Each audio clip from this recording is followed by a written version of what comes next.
আশা করছি আপনারা সবাই ভালো আছেন। তো চলুন আজকের ভিডিওর একটা গল্প দিয়ে শুরু করা যাক। গল্পটা আপনারা হয়তো অনেকেই শুনেছেন। তাও আমি আপনাদের আবার গল্পটা মনে করিয়ে দিতে চাইবো, কারণ এই গল্পটার সঙ্গে আরো কিছু কথা যুক্ত হয়ে আছে, যেই কথাগুলো আমরা এই গল্পের পরে আলোচনা করব। তো গল্পটা এরকম, ক্লাস 7 এর একটা ছেলে ছিল, তার নাম ছিল রাজু।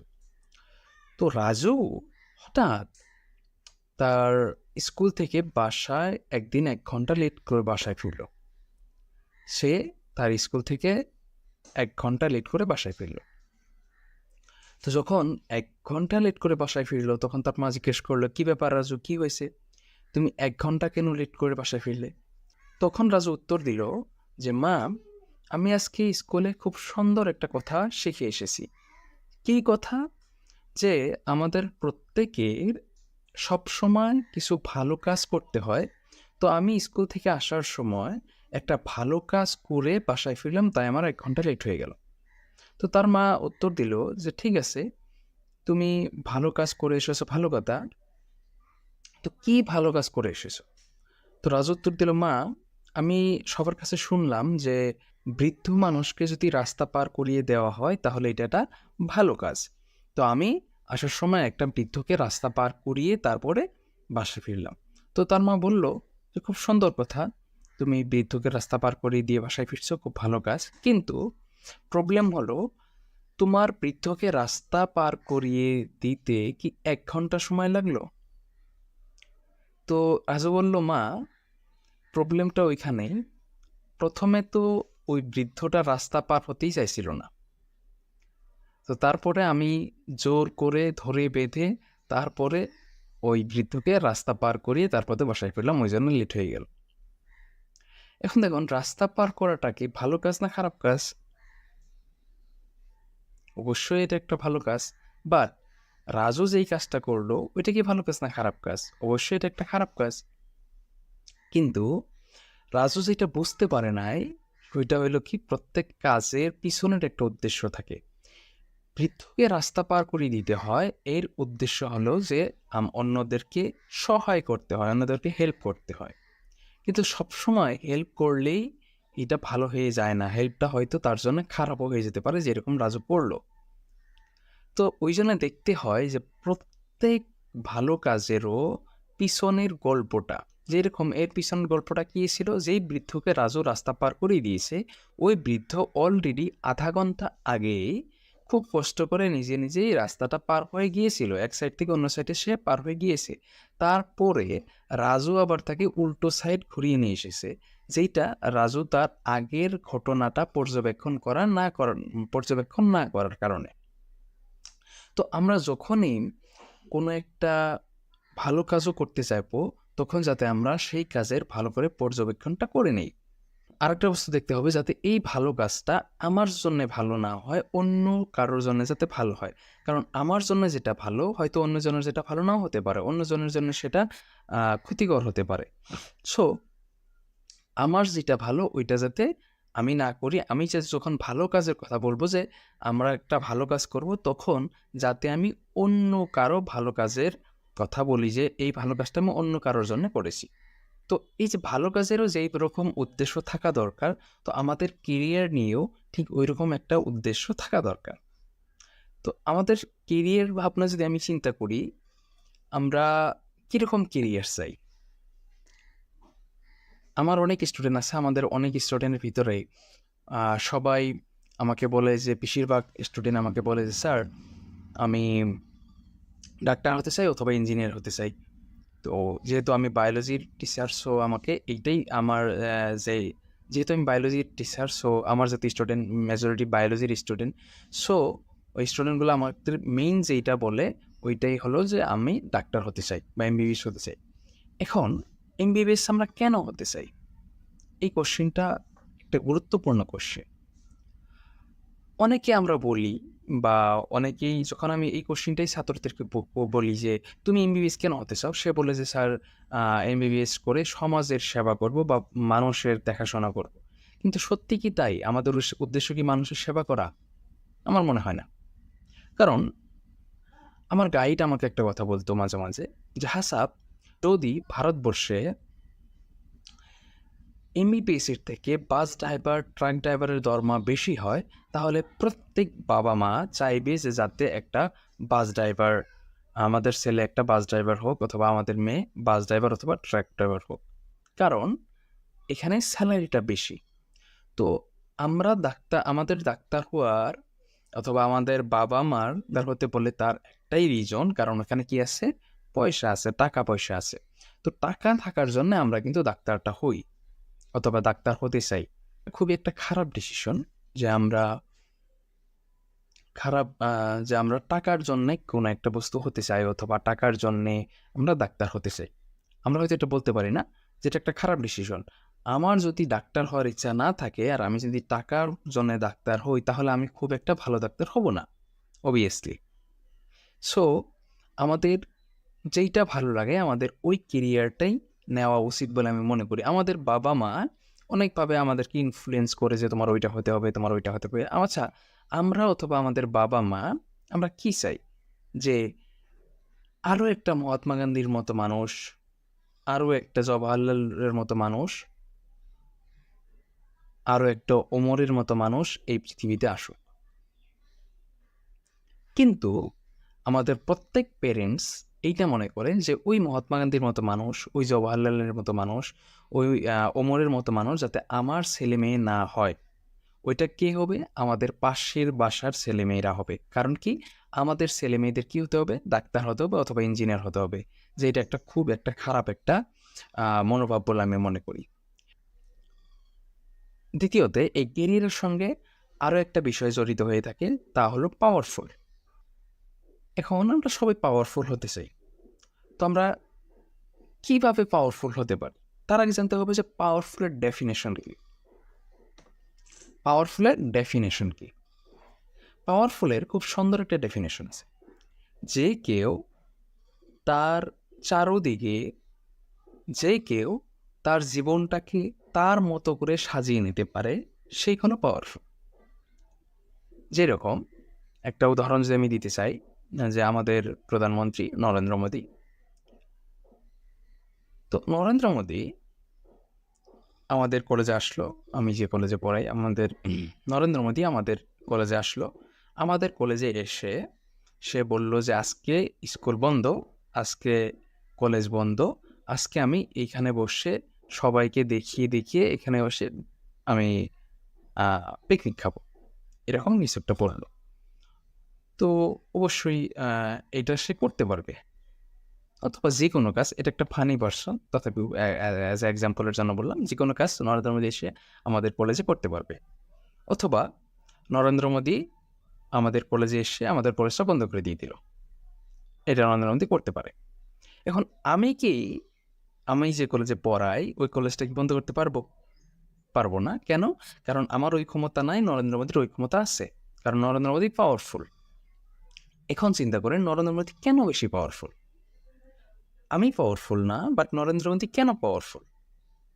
হয়তো চিন্তা করবেন যে নরেন্দ্র মোদী প্রধানমন্ত্রী হয়েছে, নরেন্দ্র মোদীর ওই ক্ষমতা আছে। কেন আছে? নরেন্দ্র মোদী কি এমনি ঘুম থেকে উঠে কি বলেছে যে আজকে আমি প্রধানমন্ত্রী? এরকম তো না। তো মেইন বিষয়টা যেটা হলো যে নরেন্দ্র মোদী পাওয়ারফুল এই জন্যেই কারণ সে কি করেছে, সে একটা দায়িত্ব নিয়েছে। যেহেতু নরেন্দ্র মোদী একটা দায়িত্ব নিয়েছে, নরেন্দ্র মোদী ওই জন্য পাওয়ারফুল। তার মানে আপনি যত দায়িত্ব নেবেন আপনি তত পাওয়ারফুল, আপনি যত বড় দায়িত্ব নেবেন তত আপনি বেশি পাওয়ারফুল। এখন আমাদের দায়িত্ব নিতে হবে, যখনই আমি দায়িত্ব নিব তখন আমি পাওয়ারফুল। তো আমাদের উচিত বেশি বেশি দায়িত্ব নেওয়া। যেরকম আমাদের কলেজের একটা এক্সাম্পল দিই, কিছুদিন আগে 5 সেপ্টেম্বর গেল। তো 5 সেপ্টেম্বরে আমাদের কিছু স্টুডেন্ট খাওয়ার দায়িত্ব নিয়েছিল, যে আজকে যেহেতু খাওয়া দাওয়ার হবে, কাকে কত খাওয়া দিতে হবে, কাকে কত প্লেট দিব, কাকে 1 প্লেট দিব, কাকে 2 প্লেট দিব, এটা আমি দেখবো, আমি বাজার করবো, সব কিছু খাওয়ার দায়িত্ব আমার। তো যেই ছেলেটা খাওয়ার দায়িত্ব নিয়েছিল, অন্য ছেলে মেয়েদের থেকে ও একটু বেশি পাওয়ারফুল, ও ইচ্ছা করলে কাউকে বেশি দিতে পারে অথবা কাউকে কম দিতে পারে। কিন্তু অন্য কোনো স্টুডেন্টরা কিন্তু এটা পারে না। কেন? কারণ ও একটু পাওয়ারফুল কেন হয়েছে? কারণ ও একটা দায়িত্ব নিয়েছে। ঠিক আপনি যদি পাওয়ারফুল হতে চান তাহলে আপনার উচিত দায়িত্ব নেওয়া। এখন আপনি ছোট, ছোট দায়িত্ব নিতে পারেন। যেরকম বাড়ির আপনি ছোট একটা বাজারের দায়িত্ব নিতে পারেন। এখন যদি আপনি বাজার ঠিকমতো করতে না পারেন, ধরেন আপনাকে একদিন বাজার করতে দেওয়া হলো। আপনি যদি বাড়ির বাজারটা ভালো করে করতে না পারেন, তাহলে কি আপনাকে বাড়ির কোনো প্রোগ্রামের দায়িত্ব দেওয়া হবে? না, অবশ্যই হবে না। কিন্তু যদি আপনি বাজারের দায়িত্বটা ভালো করে পালন করতে পারেন, নেক্সট টাইম যখন কোনো বাড়িতে প্রোগ্রাম হবে, ওই প্রোগ্রামের বাজারের দায়িত্বটাও আপনাকে দেওয়া হবে। যখন আপনি ওইটাও করতে পারবেন, তারপরে আপনাকে অন্য কোনো বড় দায়িত্ব দেওয়া হবে। তার মানে আপনি যখন ছোট দায়িত্বটা পালন করতে পারবেন, তখনই সে আপনি বড় দায়িত্ব নিতে পারবে। তো সবসময় ট্রাই করুন ছোট বড় সব দায়িত্ব গ্রহণ করার জন্য, আর ওই দায়িত্বটা নিষ্ঠার সঙ্গে পালন করার জন্য। এই পাওয়ারফুল হওয়ার সঙ্গে সঙ্গে আরও একটা বিষয় জড়িত হয়ে থাকে, তা হলো প্রোডাক্টিভিটি। এখন আপনি প্রোডাক্টিভ হবেন কিভাবে? প্রোডাক্টিভিটি কি? দেখুন, প্রোডাক্টিভ হলো, ধরেন প্রোডাক্টিভিটি কি, আমি যদি প্রোডাক্টিভিটি বোঝাতে চাই তাহলে আপনি এইটা ধরতে পারেন যে আপনি আর আপনার রুমমেট একসঙ্গে পড়তে বসেছেন, 3 ঘন্টা সময় পড়েছেন, আপনার রুমমেট অনেক কিছু পুরো একটা চ্যাপ্টার শেষ করে ফেলেছে, কিন্তু আপনি কিছুই শেষ করতে পারেন নাই। তো তার মানে হলো আপনি প্রোডাক্টিভভাবে পড়তে পারেন নাই, কিন্তু আপনার রুমমেট প্রোডাক্টিভভাবে পড়েছে। তো আমি এখন প্রোডাক্টিভ কিভাবে হব? প্রোডাক্টিভ হওয়ার কিছু মাধ্যম আছে। প্রথম, আমরা অন্য কাউকে দোষ দিব না। আমরা অন্য কাউকে দোষ দিব না। যেরকম আমরা সব সময় অন্য কাউকে দোষ দিই যে, তোমার রেজাল্ট কেন খারাপ হলো? আমার রেজাল্ট খারাপ হয়েছে, আমাদের স্যার আমাদেরকে ভালো করে পড়ায়নি, আমাদের স্যার আমাদেরকে ভালো করে নোট দেয় নাই, আমাদের কলেজ ভালো না, আমাদের বোর্ড ভালো না, আমার ফ্রেন্ড সার্কেল আমাকে পড়তে দেয় নাই, আমার ফেসবুকে নোটিফিকেশন আসে, আমার মোবাইল আমাকে পড়তে দেয় নাই, আমার ইনস্টাগ্রাম আমাকে পড়তে দেয় নাই। তো দোষটা কার? আমার রেজাল্ট খারাপ হয়েছে, দোষটা কার? দোষটা হলো আমি বাদে বাকি সবার। এটা একটা খারাপ অভ্যেস বা খারাপ দিক। আচ্ছা, এই অভ্যাসটা আমাদের কি করে হলো যে আমরা সবসময় যে কোনো দোষ আমাদের না দিয়ে, নিজেদের না দিয়ে অন্যদের দেই? এর কারণ হলো আমরা ছোট থেকে আমাদের এইভাবেই বড় করা হয়েছে যে আমাদের কোনো দোষ নেই, দোষ সবসময় অন্যের, দোষ সবসময় পরিস্থিতির। যেরকম আজকে এই টি-শার্টটা আমি পরে আছি, টি-শার্টটা আজকে আমি পরে আছি, 2 বছর পরে কিন্তু আমি এই টি-শার্টটা পরবো না। যদি কেউ আমাকে জিজ্ঞেস করে যে কী হলো হাসাব ভাই, এই শার্টটার কি আপনি আর পরেন, এই টি-শার্টটা আপনি আর পরেন না কেন? কারণ আমি কি বলবো যে টি-শার্টটা ছোট হয়ে গেছে, টি-শার্টটা ছোট হয়ে গেছে। তো এখন চিন্তা করেন, টি-শার্ট কি ছোট হতে পারে? পারে না। দোষটা কার? দোষটা আমার, যে আমি বড় হয়ে গেছি, কিন্তু আমি বলতেছি দোষটা হলো আমার টি-শার্টের, আমার টি-শার্ট ছোট হয়ে গেছে। ঠিক এরকম অনেক কথা আমরা বলি যে সময় ভালো না, সময় ভালো না। সময় কিভাবে ভালো না হতে পারে? সময় তো সময়। এরকম অনেক সময় হবে যে আসলে দোষটা আমার না, দোষটা স্যারের, দোষটা অন্য কারোর, যে সে আমাদেরকে ভালো করে পড়ায় নাই অথবা আমাদেরকে ভালো করে নোট দেয় নাই। কিন্তু তারপরে আমাদের মনে রাখতে হবে যে দোষটা যারই হোক, দায়িত্বটা আমার। স্যারে ভালো করে পড়ায় নাই, নোট দেয় নাই, বাট পড়তে হবে, দায়িত্বটা আমার। তো যাতে এই বস্তুগুলা আমরা আয়ত্ত করতে পারি, যে দায়িত্বটা যাতে আমি নিজে নিতে পারি। যখন আপনি দায়িত্ব নিবেন, যখন এইটা মনে করবেন দোষ যার আছে, পড়তে হবে দায়িত্ব আমার, তাহলে আপনি অল্প প্রোডাক্টিভ হয়ে যাবে। প্রোডাক্টিভ হওয়ার আরেকটা কাজ হলো, যেটা আমরা খুব ছোট থেকে জেনে এসেছি, যে কি early to bed and early to rise. দ্রুত শুতে যাওয়া আর দ্রুত ঘুম থেকে ওঠা। আপনি যখনই তাড়াতাড়ি ঘুমোতে যাবেন আর তাড়াতাড়ি ঘুম থেকে উঠবেন, তখন আপনি প্রোডাক্টিভ হবেন অবভিয়াসলি।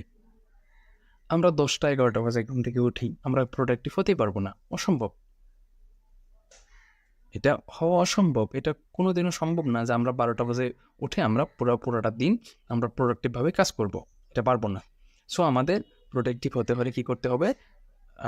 জলদি আমাদের ঘুমোতে যেতে হবে আর তাড়াতাড়ি আমাদের ঘুম থেকে উঠতে হবে। নেক্সট আমাদের যেটা কাজ করতে হবে, 2টা কাজ। একটা হইতেছে সিরিয়াল দেখা, আর একটা হইতেছে ইনস্টাগ্রাম রিলস, ইউটিউব শর্ট, এগুলো দেখা বন্ধ করতে হবে। প্রথমে আসি আমাদের সিরিয়াল দেখা নিয়ে। সিরিয়ালটা আমাদের কীভাবে দেখায়? সিরিয়ালের মেইন উদ্দেশ্য এরকম যে আপনি আজকে 1 ঘন্টা দেখলেন, আর এর পরের 1 ঘন্টা আপনি 24 ঘন্টা অথবা 6 ঘন্টা অথবা যেকোনো একটা 12 ঘন্টা পরে আপনি দেখতে পারবেন। এখন তারা এমন জায়গায় এই 1 ঘন্টার শেষে এমন জায়গায় সিরিয়ালটা শেষ করবে তারপর আপনার এরকম মনে হবে যে এরপরে কী হলো আমাকে জানতেই হবে। আর ওইটা জানার জন্য আপনাকে 12 ঘন্টা ওয়েট করতে হবে। আপনি এই 12 ঘন্টা ওই একটা কোশ্চেন নিয়েই চিন্তা করতে থাকবেন যে এরপরে কী হলো? এরপরে কী হলো? আপনি 12 ঘন্টা কিছুতেই প্রোডাক্টিভ হয়ে কোনো কাজ করতে পারবেন না, প্রোডাক্টিভ হয়ে পড়তে পারবেন না, প্রোডাক্টিভ হয়ে খেলতে পারবেন না, কিছুই করতে পারবেন না। সো আমাদের এটা কি করতে হবে? বন্ধ করতে হবে। আমাদের প্রোডাক্টিভ হতে হলে আমাদের সিরিয়াল দেখা বন্ধ করতে হবে। নেক্সট আরেকটা কাম করতে হবে আমাদের, যে আমাদের Instagram রিলস অথবা YouTube শর্ট, Facebook শর্ট এগুলো দেখা যাবে না। কেন? তার আগে আমাদের বুঝতে হবে যে আমাদের মাইন্ডটা কিভাবে কাজ করে। আমরা কখন খুশি হই অথবা কখন আমরা দুঃখ প্রকাশ করি। তো ধরেন আমি ফেসবুকে গিয়ে একটা মিম দেখলাম। তো আমার তখন মাইন্ডে কি করবে? মাইন্ডে একটা কেমিক্যাল রিলিজ করবে যার নাম ডোপামিন। সে কি করবে? যে আমার মাইন্ডকে এসে বলবে যে এখন আমার খুশি হওয়া উচিত অথবা এখন আমার হাসা উচিত। ওকে? তো যেকোনো কাজ আমরা হাসি, দুঃখ পাই, আমরা ইমোশন হই, অথবা আমরা কান্না করি। সব কিছু আমাদের মাইন্ডের উপরে ডিপেন্ড করে। মাইন্ডে একটা কেমিক্যাল রিলিজ হয়, ওই কেমিক্যালের উপরে আমরা রিঅ্যাকশনগুলো করি। কিন্তু যখন আপনি চিন্তা করেন আপনি শর্ট দেখতেছেন। আপনি একটা শর্ট দেখলেন যে এখানে একটা সুন্দর হাসার একটা বস্তু আসলো, ঠিক আছে?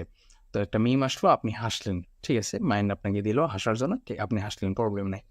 এখন চিন্তা করেন একটা রিলটা সোয়াইপ করতে কত মিনিট লাগে? 1 মিনিট লাগে? না, অসম্ভব। 1 সেকেন্ড লাগে? লাগে না। 1 সেকেন্ডেরও কম সময়ের ভিতরে আপনি এটা সোয়াইপ করে দিলেন। তো যখন আপনি রিলটা সোয়াইপ করলেন, এই শর্টটা সোয়াইপ করলেন, তখন কি হলো? আপনার সামনে অন্য একটা ভিডিও আসলো, যে ভিডিওটা অল্প খারাপ।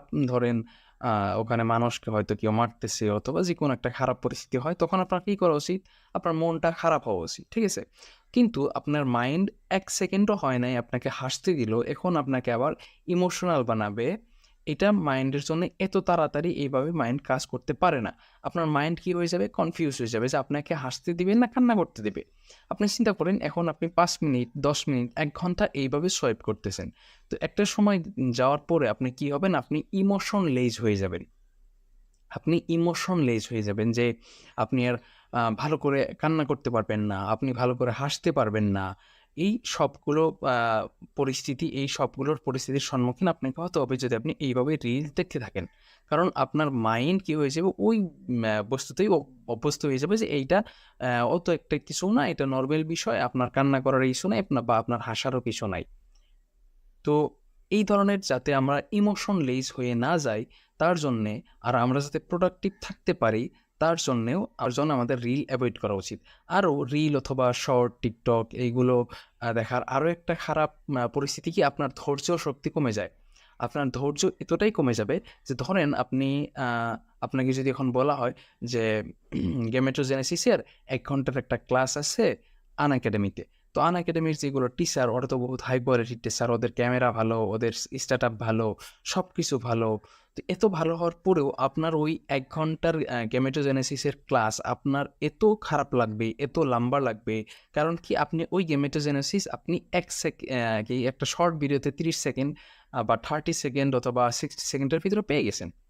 তো এই যে আপনি শর্ট টাইমের ভিতরে একটা ইনফরমেশন আপনি পেয়েছেন, তো তার জন্য আপনার এই লং টাইম ভিডিওটা আপনার আর ভালো লাগবে না। এটা এতটাই খারাপ, কারণ কি? আপনার ওই 1 ঘন্টার ভিতরে গেমেটোজেনেসিসের যা আপনাকে দেওয়া হবে, আপনাকে ওই 30 সেকেন্ডের ভিতরে তার আধা 1 ইঞ্চিও আপনাকে দেওয়া যাবে না। সো আপনি ওই বস্তুগুলো জানতে পারলেন না, আর আপনার ধৈর্য শক্তি দিনে, দিনে কম হয়ে গেল। আর আমাদের পবিত্র কোরআনে অনেক জায়গায় আছে যে মুমিনদের উচিত ধৈর্য ধরা। সো আমাদের যাতে ধৈর্য শক্তি কমে না যায়, তার জন্যও আমাদের উচিত আমাদের এই Instagram রিলস অথবা TikTok শর্ট অথবা YouTube শর্ট অথবা Facebook শর্ট এগুলোকে অ্যাভয়েড করা।